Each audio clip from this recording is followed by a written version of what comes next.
Opposition की meeting में शामिल होगी कांग्रेस। हालांकि फिलहाल लीडर का इंतखाब नहीं हुआ है। कांग्रेस के सीनियर लीडर जयराम रमेश का यह बयान सामने आया। 29 मई को बैठक में सभी मुद्दों पर चर्चा हो गई। हम ये चुनाव एक साथ मिलकर लड़ेंगे और जीतेंगे भी। जयराम रमेश ने अब कांग्रेस की ओर से मौक़िफ़ साफ कर दिया है। आपको बता दें कि नीतीश कुमार लगातार ऑपोजिशन को एकजुट करने की कोशिश कर रहे हैं।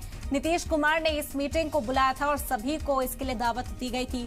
कांग्रेस की ओर से बड़ा रद्देमल सामने आया। जो सवाल उठ रहा था कि क्या कांग्रेस इस थर्ड फ्रंट में शामिल होती हुई नजर आएगी, इसकी क़यादत करती हुई नजर आएगी, उस पर अब तस्वीर धीरे धीरे साफ होने लगी है। आपको बता दें कि कांग्रेस लीडर जयराम रमेश ने कहा है कि कांग्रेस इसमें हिस्सा लेगी, साथ मिलकर लड़ेंगे और जीत का भी दावा कर दिया है जयराम रमेश ने।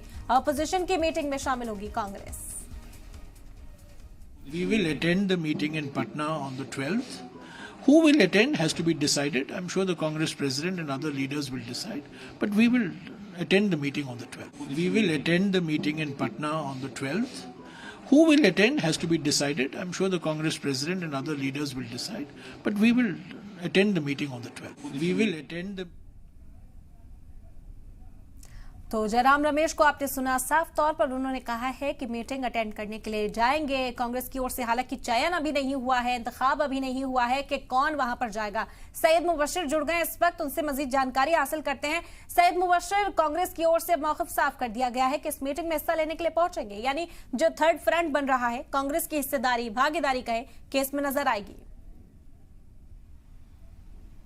बिल्कुल नीरम, देखिए थर्ड फ्रंट की बात नहीं, अगर जो महागठबंधन की बात एक हो रही थी, विपक्षी दल जितने सब एकजुट होने की कवायद जो शुरू की गई थी नीतीश कुमार की तरफ से, वो कहीं ना कहीं कामयाब होता नजर आ रहा है। दूसरी तरफ 12 जून को जिस तरीके से बैठक होगी, जयराम रमेश ने साफ कर दिया कि हम मीटिंग में हिस्सा तो लेंगे, लेकिन ये आला कमान यानी खुद कांग्रेस के अध्यक्ष मल्लिकार्जुन खड़गे और जो दूसरे सीनियर लीडर हैं वो तय करेंगे कि इस मीटिंग में कौन जाएगा, कांग्रेस की तरफ से इसका प्रतिनिधित्व कौन करेगा, उसको कौन हैंडल करेगा। ये अभी थोड़े वक्त के बाद क्लियर हो जाएगा। हालांकि ये 8 से 10 तारीख के आसपास ये क्लियर होने के आसार ज्यादा नजर आ रहे हैं। लेकिन जिस तरीके से पूरे गठबंधन को लेकर एक गठजोड़ बनाने की कोशिश जो की जा रही है, उसमें कहीं ना कहीं अब जो और दल हैं, चाहे वो आरजेडी हो, चाहे वो जेडीयू हो, नीतीश कुमार हो, लालू यादव की पार्टी आरजेडी हो या फिर आम आदमी पार्टी हो, क्योंकि वो भी नीतीश कुमार दिल्ली आकर मुलाकात की थी और खुद अरविंद केजरीवाल ने भी समर्थन दिया था, क्योंकि अरविंद केजरीवाल को जो दिल्ली में अध्यादेश लाया गया उसके लिए भी समर्थन किया था, उसमें भी बयान आया था। कांग्रेस की तरफ से भी ये कहा गया था कि हम अध्यादेश के पक्ष में नजर आ रहे हैं। जो सूत्रों के हवाले से खबर थी कि अध्यादेश के जो दिल्ली में अध्यादेश लाया गया